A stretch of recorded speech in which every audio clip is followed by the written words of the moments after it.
ఆనంది అయితే రోడ్డు మీద అలా నడుచుకుంటూ వెళ్తుంది. ఇంతలో అదే రోడ్డు మీద వస్తున్న బస్సుని చూడకుండా ఆనంది అయితే ఏదో అలా ఆలోచిస్తూ అలా నడుచుకుంటూ వెళ్తూ ఉంటే ఇంతలో ఆ బస్సు వచ్చి ఆనందిని గుద్దేసి వెళ్ళిపోతుంది. ఆనందికి అయితే యాక్సిడెంట్ అయ్యి గాయం జరుగుతుంది. అది చూసి శ్రీను వాళ్ళైతే హాస్పిటల్కి తీసుకుని వెళ్తూ ఉంటారు.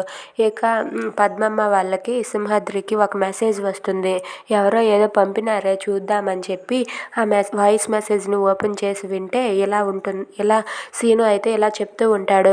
మీరు ఏడున్నారో తెలియక ఆనంది చాలా సోంచాయిస్తుంది. ఆనంది చాలా బాధపడుతుంది. మీరు ఎక్కడ ఉన్నారో తెలియక ఆనంది అలా వెళ్తూ ఉంటే ఆనందికి యాక్సిడెంట్ అయ్యింది.